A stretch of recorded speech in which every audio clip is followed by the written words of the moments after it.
Au cœur de la Belgique, il y a une langue romane, une langue qui est même plus ancienne que le français. Et pourtant, elle a dû se battre pendant des années pour être reconnue. C'est l'histoire du wallon, une langue qui a, tout simplement refusé de disparaître. Allez, on plonge ensemble dans cette histoire. Alors voilà, cette carte nous montre la Wallonie, c'est le berceau de cette langue. Et le truc fascinant, c'est que le wallon est en fait plus ancien que le français standard qu'on connaît aujourd'hui. Ça peut paraître un peu fou dit comme ça, mais historiquement, ça se tient complètement.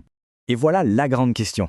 Comment est-ce possible? Une langue avec une histoire pareille, un vrai trésor linguistique, comment a-t-elle pu rester dans l'ombre si longtemps et même être parfois méprisée? C'est un peu ça, le mystère qu'on va essayer de percer.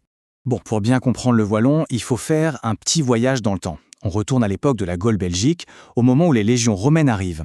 C'est leur langue à eux qui va planter les toutes premières graines de ce qui deviendra bien plus tard le wallon.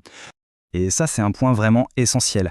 Le wallon, il ne descend pas du latin super chic et littéraire de César, non. Il vient du latin dit vulgaire, c'est-à-dire la langue parlée par les soldats, les marchands, bref, la langue de tous les jours, une langue vivante, la langue du peuple, quoi. 5 siècles. Il faut prendre une seconde pour se rendre compte de ce que ça représente. Pendant 500 ans, le latin des Romains s'est mélangé au parler du coin, il a été transformé, adapté, et de ce long processus est née une toute nouvelle branche sur le grand arbre des langues romanes. Mais attention, le wallon, c'est pas juste une vieille version du français, pas du tout. Il a développé sa propre identité, ses propres règles, sa propre sonorité. C'est tout ça qui le rend unique et qui en fait une langue à part entière, bien plus qu'un simple dialecte. D'ailleurs, son orthographe est assez frappante par sa logique. On est loin du français et de ses innombrables exceptions. Ici, les règles sont beaucoup plus cohérentes. Le principe est simple, si on entend une consonne, on écrit une consonne. Un E qu'on prononce, hop, il prend toujours un accent. C'est un système vraiment pensé pour être clair, presque phonétique en fait. Forcément, comme beaucoup de langues minoritaires, le wallon a dû se battre contre des décennies de préjugés, alors il est temps de s'attaquer à 4 mythes, les plus tenaces, ceux qui ont vraiment nui à sa reconnaissance. Ah, celui-là, c'est sans doute le préjugé le plus courant et le plus blessant. Cette idée que le wallon serait une langue un peu rude, juste bonne pour les insultes, mais pas assez noble pour la poésie ou la littérature. Et la réponse, elle est parfaitement résumée dans cette citation. La grossièreté, elle ne vient pas des mots, elle vient de l'intention de la personne qui parle. On peut être tout aussi vulgaire en français, en anglais ou dans n'importe quelle langue. C'est pas la langue le problème. Deuxième mythe, on attaque la cohérence même de la langue. On laisse entendre que ce n'est qu'un patchwork de parlers locaux sans aucune unité réelle. Alors, remettons un peu les choses en perspective. Oui, le wallon a 4 dialectes principaux, c'est un fait. Mais le français standard, lui, compte des milliers de mots courants dont la prononciation varie énormément d'une région à l'autre. La diversité, ce n'est pas un signe de faiblesse, c'est le signe d'une langue qui vit. Passons au troisième mythe, celui qui s'attaque à son vocabulaire. Le wallon serait trop pauvre, trop simple, pour pouvoir exprimer des idées complexes. Bon, si on regarde les chiffres bruts, on pourrait penser que la critique est justifiée. Mais ce graphique, il ne raconte qu'une partie de l'histoire. Parce que la richesse d'une langue, ça ne se mesure pas seulement au nombre de mots.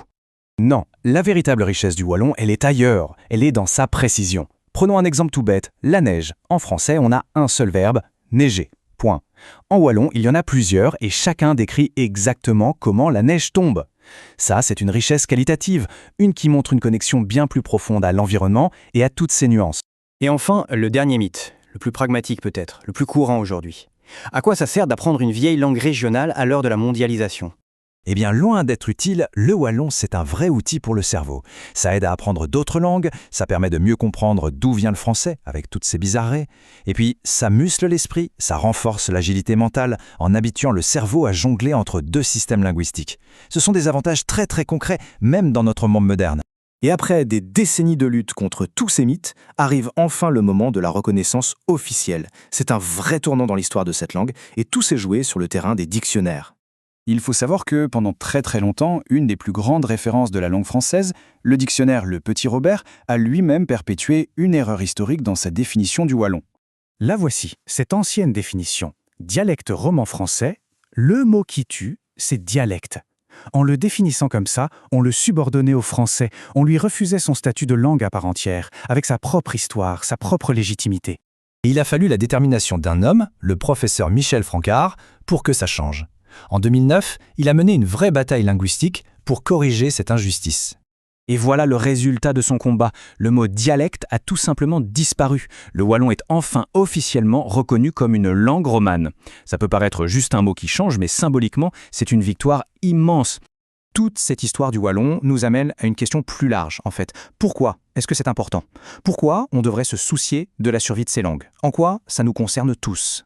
Cette citation fait une analogie très puissante. On comprend bien que quand une espèce animale disparaît, la biodiversité s'appauvrit. Eh bien, pour une langue, c'est pareil. Sa disparition, c'est un appauvrissement de la diversité de la pensée humaine. En fait, chaque langue, c'est une manière unique de voir le monde, avec sa propre histoire, sa propre poésie. Le combat du wallon, il nous rappelle juste ça. Quand une de ces visions du monde s'éteint, ce n'est pas seulement une communauté qui perd son héritage, c'est l'humanité entière qui perd une part irréplaçable de sa richesse.